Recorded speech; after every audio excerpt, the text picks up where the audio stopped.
Chicago mayors came here by the dozens on Tuesday to voice their support for the International Paris Climate Accord and their displeasure with President Trump's plan to withdraw the United States from that agreement. Their solution? They announced their own climate agreement. The gathering, in which more than 45 American mayors committed their cities to uphold the emissions standards laid out in the Paris Agreement, was the latest display of hostility by some of the nation's Democratic mayors toward Mr. Trump's policies. Barack Obama, who was president when the Paris Accord was negotiated, also appeared, calling the mayors' newly signed agreement a powerful symbol to the world and saying that local governments were part of the new face of American leadership on climate change. Many of the cities that signed on, including New York City, San Francisco, and Portland, Oregon, had previously laid out plans to uphold their part of the Paris Agreement, and city leaders have been outspoken about the issue for months. In June, the United States Conference of Mayors called on the administration to recommit to the Paris standards. Another group, Climate Mayors, which claims 385 members, has rallied in defense of the Paris Agreement.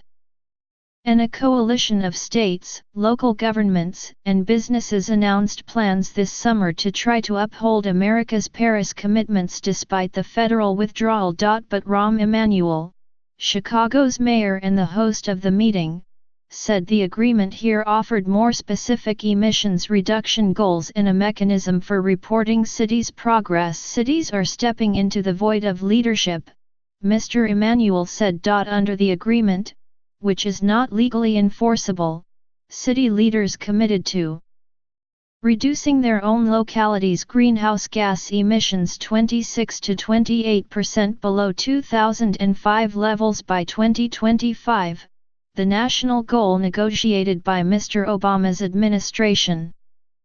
The pact also called for cities to publish quarterly emissions data, to consider climate change when building infrastructure, and to take an active role in advocating climate-friendly policies. Mr. Trump announced in June that he would withdraw from the Paris Accord. For now, the United States technically remains part of the compact, which it cannot leave until 2020. Many mayors on Tuesday seemed to relish the chance to take a swipe at Mr. Trump, a climate change skeptic who has said the Paris Agreement poses a threat to American sovereignty and jobs in the fossil fuels industry. For a moment in time that requires action, we're offered by the White House inaction, Mr. Emanuel said, blasting a federal policy of denial and complacency. Mr. Trump's position has been cheered by many Republicans and rural residents, but almost universally panned in large cities governed by Democrats. Mayor Tom Barrett of Milwaukee summed up the point of the meeting here this way: "You cannot deny the science, and if you're not going to do something, we're going to do something." One of the seniors, Mayor Cindy Perry of Pittsboro, NC, population 4,200, said her city was just beginning to discuss climate change. "It's symbolic, but it also has a deep root in what's causing it," Ms. Perry said. Though many of the mayors who signed the agreement were from major urban centers, the gathering also included leaders of several smaller places: Missoula, Mont, River Forest, Ill, University City, Mo. Organizers said they believed none of the mayors were registered Republicans. A handful of foreign mayors from Canada, France, Mexico, and Tanzania also attended and signed the agreement. Ms. Perry, a Democrat, estimated that about half of the people in Pittsboro do not believe in climate change, but she nonetheless pledged this year to cut emissions. "I didn't do it because there was a public demand," said Ms. Perry, who would like to increase composting and shared transportation options. "I did it because I felt that we needed to create that public demand."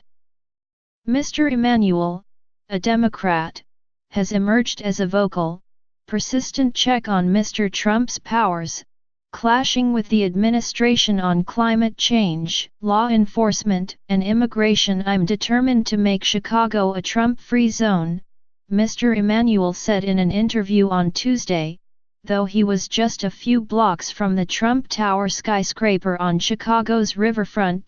During his campaign, Mr. Trump frequently cited Chicago's high murder tally and promised federal intervention if progress was not made. His Justice Department has repeatedly criticized Chicago's status as a sanctuary city for undocumented immigrants and has threatened to withhold grant funding. Mr. Emanuel has fired back, suing the administration, speaking out against the president's travel bans and even reposting websites about climate change deleted by the Environmental Protection Agency.